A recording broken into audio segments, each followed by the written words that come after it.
Okay. Okay, guys. Hey, this is Josh Peak and Zach Randall, OKUSA Wrestling. I'm the membership director, and Zach is the chairman. We just wanted to do an update. And so, Zach, it's good to have you on here. Thanks, Josh. I appreciate you doing this update. They're super helpful, I've been told, for folks. So I'm glad Yeah. we can do it. Well, hold on real quick. I'm trying to go live here on. So if you're watching this, it's letting us go live on YouTube and on Twitter, but not on Facebook. And so what I'll do is I'll take this video, I'll download it, upload it right up into our Facebook, so it will people get to see this. So, but we're still good to go. Well, let's talk about the Olympic style season here with the duels. It looks like our guys did really well. Guys and girls both did very well with the schoolboy and then cadet and then junior. It was pretty impressive. Yeah, Oklahoma always has such a strong showing at the duels. We've got exceptional athletes, great coaches, great families, great directors, just super, super good support in our state. We all Americaned every team, again, every freestyle, every Greco team, all over the place. And then, of course, we hosted the junior duels, and that was and always is a fabulous event. Just like always, our staff and our volunteers knocked it out of the park. That tournament went off with a hitch, and it's really interesting. I've had the pleasure of going. I've been to the schoolboy, cadet, and junior duels for the last 5 years in a row, which is kind of crazy to have gone to all those events. But I had kids in them, and I coached and volunteered and directed in those, and so I can tell you that I'm a little biased, of course, but man, the junior duels in Tulsa, Oklahoma, with the support of the Tulsa Sports Commission, is about one of the best high school wrestling events in the country. It's just an amazing thing. I'm sure folks that got out there and got to watch the wrestling on the stages and see that, it's just awesome. It just was a really cool thing. I was really glad we got to host it. Yeah, it was awesome. I mean, you're watching these guys go at it. Some of the best competition I've ever seen. Many good matches there. Jackson had some good ones, and then you had Jordan, and I mean, all of our kids, had some tough matches. I mean, and so I think there's no doubt that that has to help these guys going into Fargo. I mean, they're battle tested, and it's got to. I mean, I would tell every kid that they had a chance to participate in the junior duels to definitely do it. Yeah, it's interesting. Being blessed to have a dad that was so involved in USA Wrestling, he was definitely one of the originators of the junior duels. We didn't used to have those. They've been in Oklahoma for 29 years, which is pretty amazing when you think about it, that Oklahoma's hosted the duels that long. And they were basically designed for that. He and a bunch of the coaches all around the country decided, hey, we need to create a large scale event at the different levels, and really get the kids the opportunity to prepare for Fargo. There were some other guys, a guy from Indiana, and Lewis, who was the state director there for years, who started the schoolboy duels, and that's why they've been in Indiana for 30, 40 years. He did a great job, and all these folks involved in the organization setting these duels up and making them happen at all levels. It's really incredible. If you go to the duels, you're definitely putting yourself in position to experience what it's really going to be like in Fargo, especially on a team like ours, which is always in the gold pool fighting for a national championship. You're wrestling the best kids in the country. And that's just a great event. It's just a spectacular event to watch as a fan, even just to see the high level wrestling. And it's pretty rare you come out of that without a nick or, a loss, because these are the best kids in the country, men and women, all different ages, battling it out. It's just so fun to watch. Well, we ought to talk about Courtney and Lynn and everybody, the whole team that put that together, the people putting the mats down, taping, tearing them back up, and transporting them. I know there's a lot that goes, just by talking to you, and I know there's a lot that goes into this. It's not just show up and there it is. I mean, there's a lot of people, but I saw Courtney and Lynn working their tail off, and of course you. I mean, I know you were tired every night, and it probably takes a while to recover from that kind of event, but we had a good team that put that together. You led a really good team, and so hats off to them. Yeah, one thing I'm glad you kind of said, it gives me the opportunity to kind of talk about something just to let people understand and know. Everybody in our organization is a free volunteer. And so we're all giving our time away from our jobs and our families and our other duties to help. And so all our directors, all our coaches, all these folks are putting in all this time. And so, I am a parent too. I have kids on the teams as well. And so I always tell parents and people to make sure and have some patience with all these volunteers. I know they're not perfect. They really try their very best to do everything they can, but they're doing all this for free and for the love of the sport and our families and kids. So, definitely maybe before you kind of really get upset at a director or a coach, take a step back and realize they're volunteering their time for free because of the love of the sport, your athlete. Even like I know that like the junior women there was a problem with, the director. She was trying to budget for her event, and she made a mistake. And I know some parents were upset about that, but that's such a natural thing. One of the things I've been doing quite different than a lot of the previous people in my position is I'm really empowering all the people that are in these positions to do them. Mm-hmm. And so one of the things I asked all the directors to do is I asked all the directors to create their own budgets, and they did. And so we sat down with the treasurer and I and every director, and we went line by line of everybody's budget and helped them understand the importance of those budgets and how to operate those. That's part of that building of that fiscal responsibility that we've had in our organization this year, more so than ever. I'm so proud of all the directors for putting their budgets together. They really did a job of making sure that, all the costs were as precise as they could be. And when they did find a mistake, Nicole pointed out that mistake, she corrected it. But I'm just really proud. And then also our organization, a lot of people don't maybe fully understand the subsidization or support that goes from our organization. Our organization put every penny, almost $100,000, completely back into the families and the kids, paying for the events that they're going to and cutting the costs down, subsidizing developmental coaches and the event. So every person that went on an event this summer from Duels to Fargo, the cost they're paying for that event is not the actual cost. It's been subsidized, by the organization.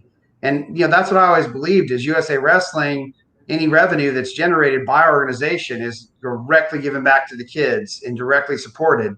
And it's done that in a way that's completely fair. I made sure from all the way down to our novice, our dual kids, our Virginia dual kids, all the way up to our junior dual kids, every penny the organization has put into those trips has been equally funded. And we make sure we do that. That's a really important part of what USA Wrestling is about. And so I'm really proud of our organization. We're getting ready for Fargo, and we're taking 200 kids, which is the largest Fargo delegation we've ever taken. And we've literally doubled the size of the number of kids who are going to Fargo. Yet we have dropped the cost of Fargo by $700.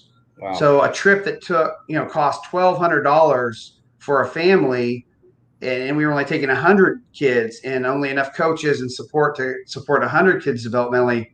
Now we're taking 200 kids, and not only are we not raising the price, we cut it in half. Yeah. That's really amazing. And I got to test all the volunteers, all the folks like you, like everybody that's doing this for free. And then also too, the fiscal responsibility that all the directors and I and everybody's having in the organization. We're making sure that the revenues and the support from our organization go directly back to our kids and our families. And I put in a lot of hours in this organization, and that's what I do it for. I was definitely one of those kids that, being a coach's son growing up, money was not plentiful. And so we had to I raised my money for my Fargo trips, and I had to sell candy bars and do car washes. And so I know every dollar counts at that. So we're going to do everything we can to continue to support those trips and create development for athletes. That's what we're all about. And, with all those free volunteers and all that fiscal responsibility, we did a heck of a job as an organization this year. I'm not saying I did a heck of a job. I'm saying we did a heck of a job. And I really got to give my hats off to my directors and coaches and all the people who have done that. It's awesome. I'm really proud of us this year. We did a great job. Yeah, I think it ran really smooth. It was fun. It was everybody that I talked to was there. It was a great time, great wrestling. But that leads into the next question you were talking about. Yeah, sure. What's up? Is what do you anticipate with the cadets and the juniors going into Fargo? Obviously, double Americans, right, for cadet, double American for junior. I mean, we look pretty good going into Fargo as far as those two divisions. What do you anticipate?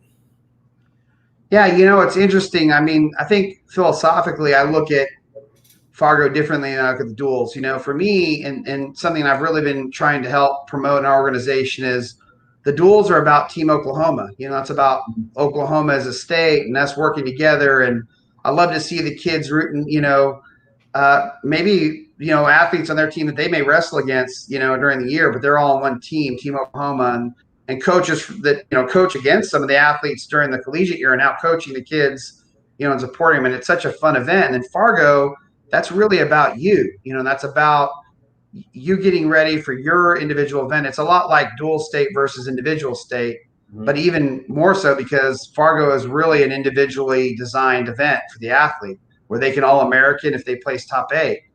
I mean, I think that I'm super excited about all our kids. We've got some fabulous kids. And, the reality of Fargo is it's just such a hard tournament to predict. I mean, I'm old school. So there are a lot of national tournaments that people have and different events that are tough. But Fargo, man, it's the main event, man. You win Fargo, you're a bad motor scooter in my mind, Yeah, and if a kid can win, like, in the men's division, if they can win Greco and freestyle, like, those wrestlers are so, I mean, it's tough. I mean, and so if you could even just All-American at Fargo, to me, that's why, when a lot of people are looking at, hey, what is the measure of the athlete nationally? Well, Fargo is a great measure for college coaches. That's why they all go, because you're really competing against all the kids in the country that you'll be competing against in the collegiate level.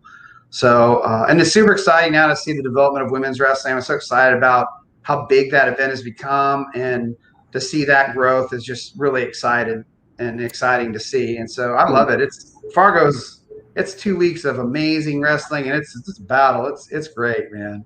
Well, I mean, I think from my standpoint, I think we've got guys that could All-American. We could have multiple All-Americans in one weight. I mean, we got some weights that could do that this year. I mean, possibly, Yeah, both men's and women's. I mean, we don't have as many women going as men, obviously, because we're still in the early stages of development, but some of our women are going to go in there and just rock it. I'm super excited about all of them. It's going to be great.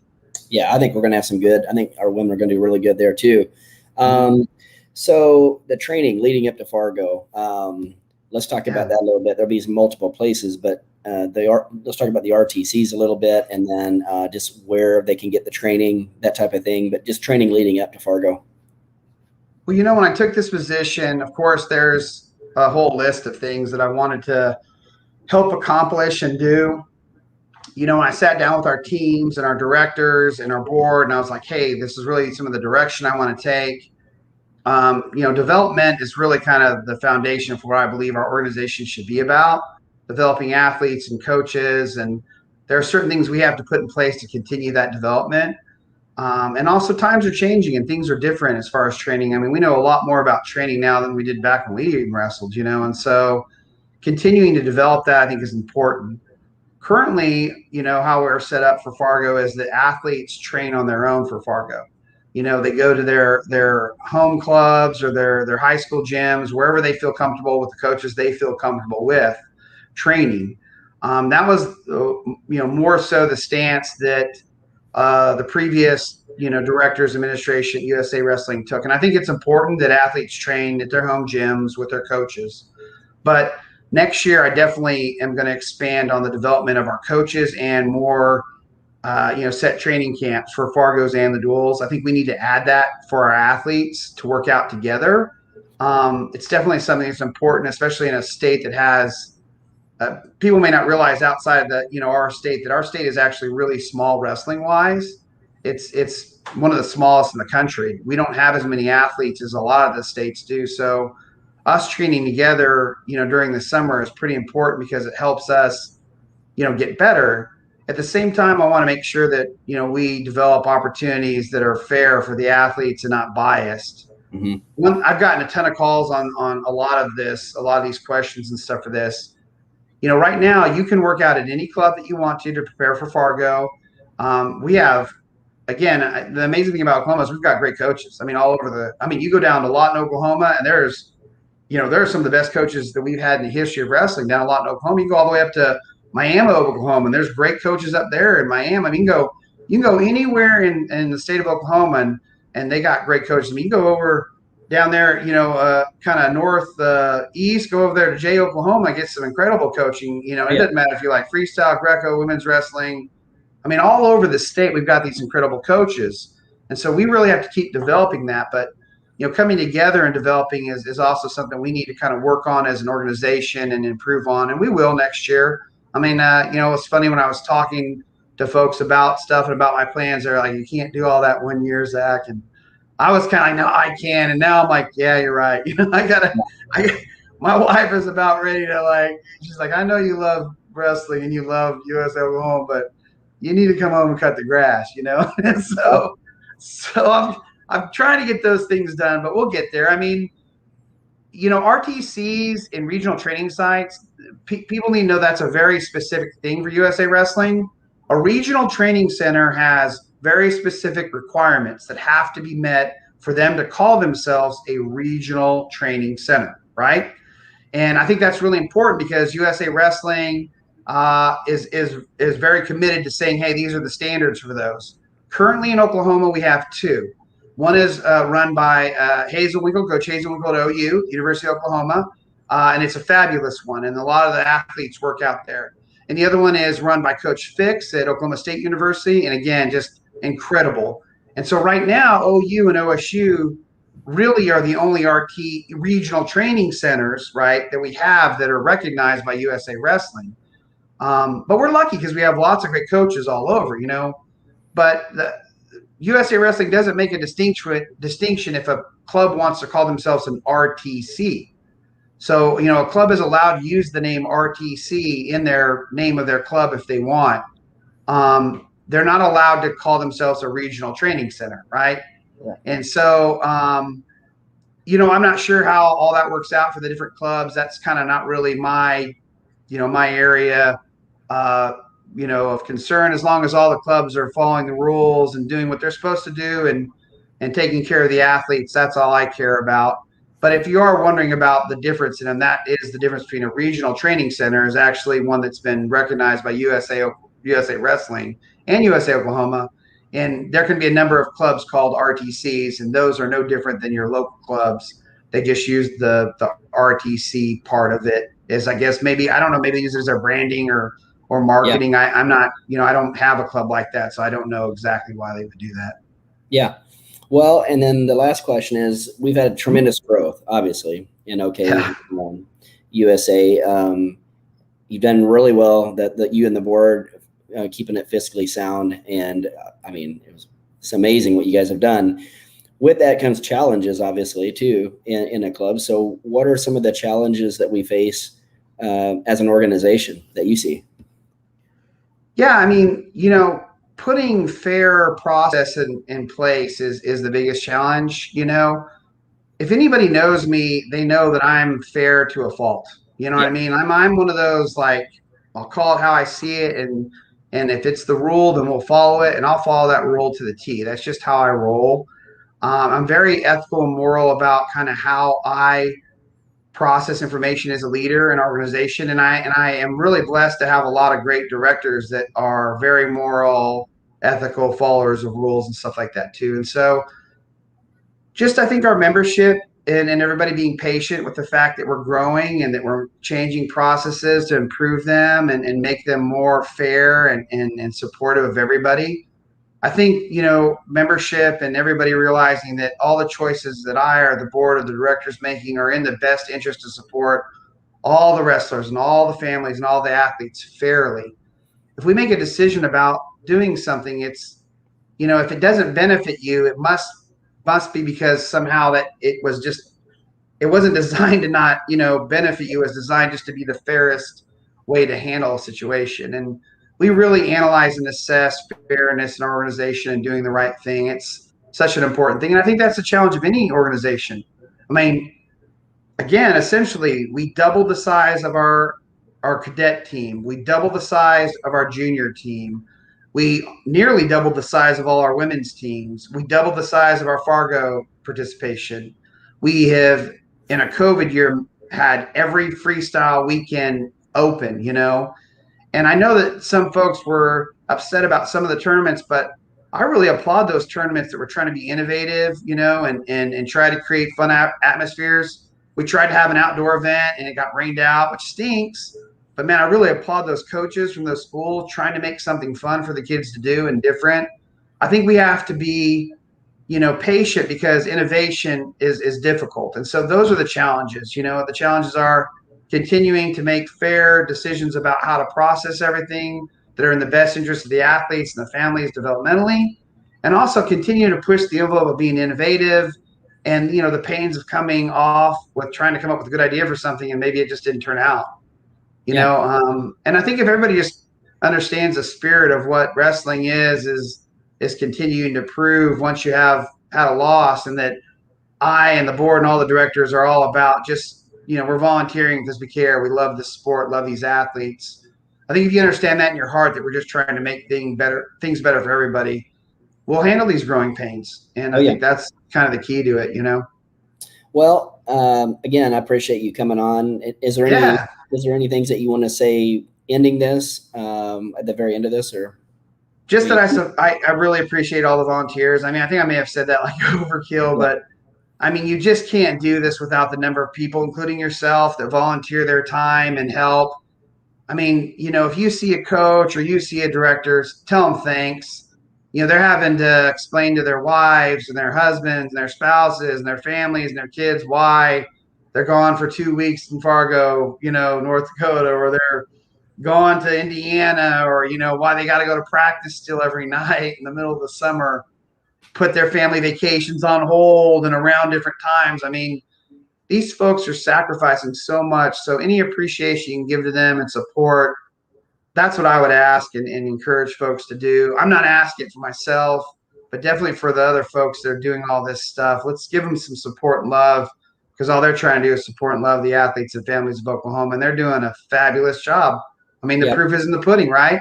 When we cut costs, we doubled numbers, and we performed outstanding. And I mean, that's what it's all about for Oklahoma wrestling. And I'm so glad to be a part of it and the history of it. And it's a great thing. I think Oklahoma wrestling is the best. Yeah. Well, I appreciate you and I appreciate everything you're doing. If you're watching this, again, on the very bottom, you can see it scrolling. There is, all of our social media pages. I will have this video uploaded into Facebook. Usually it streams live, and for some reason it's not, but it is streaming live on our YouTube channel and on our Twitter channel as well. So I'll download this once it's processed, upload it into Facebook, and then make sure you share this as well. So the next thing is Fargo. We'll be at the very beginning, we'll be doing kind of an update video wise. We'll be doing that throughout the Fargo. I want to make sure that we get social media out there for some parents who may not be able to come and get some updates. And then we'll do another one of these live updates probably after Fargo as well, and continue that throughout the year. So that's all I've got, Zach.